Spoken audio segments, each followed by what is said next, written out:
Kita semua mesti pernah rasa kan, tengah sedap-sedap borak, tiba-tiba je suasana jadi tegang. Atau mesej yang kita hantar, orang faham lain pula.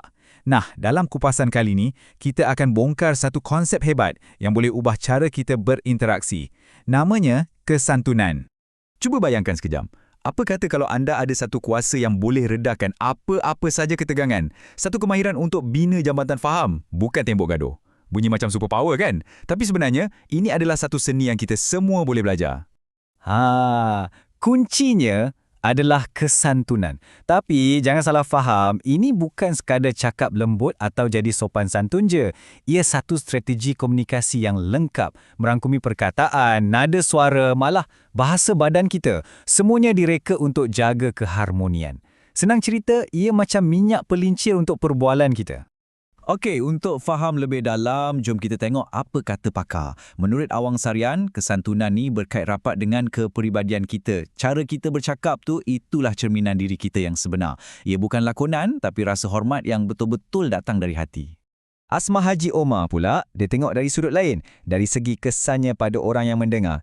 Matlamat utama kesantunan, kata beliau, adalah untuk pastikan kata-kata kita tak buat orang lain rasa gusar, marah atau kecil hati. Maksudnya, kita ada tanggungjawab atas apa yang orang rasa bila dengar kita bercakap. Dan pandangan daripada Fraser and Nolan ni, ini yang melengkapkan cerita. Mereka gelar kesantunan ni sebagai kontrak perbualan. Macam satu perjanjian tak tertulis antara kita dengan kawan borak kita yang kita setuju untuk sama-sama jaga perbualan tu supaya sentiasa positif. Ia macam satu tarian komunikasi, kena ada kerjasama, baru menjadi. Okey, cukuplah teori. Sekarang, jom kita tengok macam mana benda ni berfungsi dalam dunia nyata. Kita mulakan dengan tempat yang paling penting untuk tanam tabiat ni, iaitu cara kita bercakap dengan anak-anak kita. Dalam kit komunikasi kita untuk kanak-kanak, ada 4 alat utama. Anggap je macam ni, ada 4 strategi berbeza untuk situasi berbeza. Ada pujukan, pengukuhan, motivasi dan arahan. Jom kita bedah siasat satu-satu.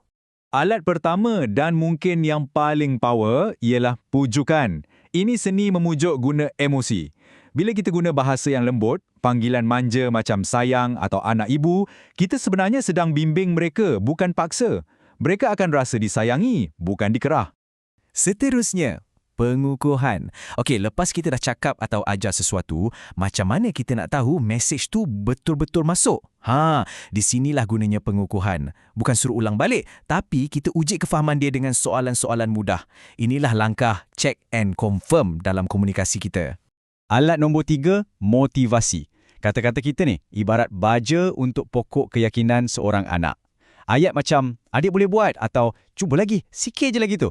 Ia bukan sekadar ayat manis. Ia adalah suntikan semangat yang bina keyakinan diri mereka untuk jangka masa panjang.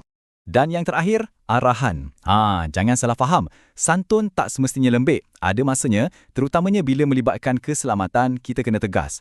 Kuncinya di sini ialah intonasi yang jelas dan firm, bukan menjerit. Tegas tapi tetap santun. Percayalah, ia jauh lebih berkesan.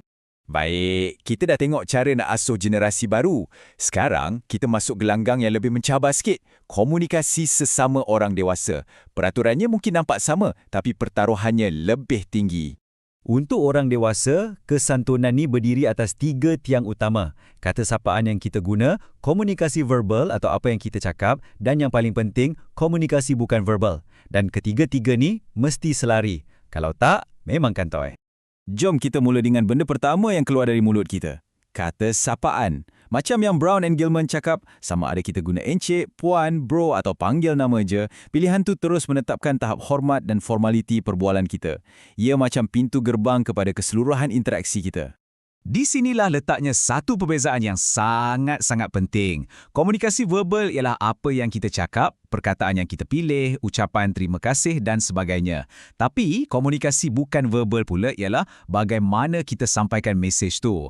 Dan selalunya mesej yang badan kita hantar ni jauh lebih jujur dan lebih kuat daripada kata-kata. Ini membawa kita ke bahagian yang paling menarik, di mana komunikasi sebenar sering berlaku.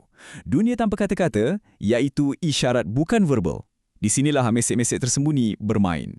Bahasa tubuh ni sebenarnya adalah dialog senyap kita. Setiap gerak-geri kita dari cara kita duduk sampailah kerutan di dahi, semuanya menghantar mesej. Jadi dalam konteks kesantunan, penting sangat untuk pastikan bahasa badan kita bercakap benda yang sama dengan apa yang keluar dari mulut kita. Dan ia datang dalam satu pakej lengkap tau. Ekspresi muka kita boleh bocorkan rahsia. Kontak mata pula boleh bina kepercayaan atau timbulkan syak wasangka. Gerak isyarat tangan kita beri penekanan dan poster badan kita menceritakan segalanya. Tengok sajalah pada mata. Tak payah cakap apa-apa pun, mata dah boleh berjerit. Mata terbeliak luas, mesti terkejut.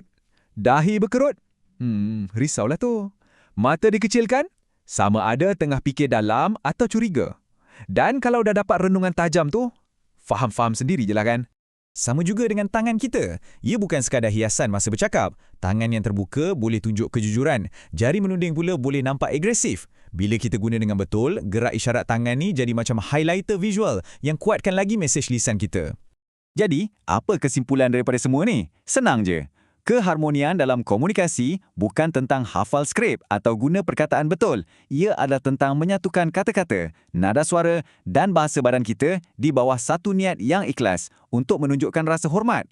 Sebelum kita tamat, saya nak tinggalkan anda dengan satu soalan untuk difikirkan. Berdasarkan apa yang kita bincangkan tadi, apakah satu saja perubahan kecil yang anda boleh buat serta-merta hari ini untuk bawa lebih keharmonian dalam perbualan anda?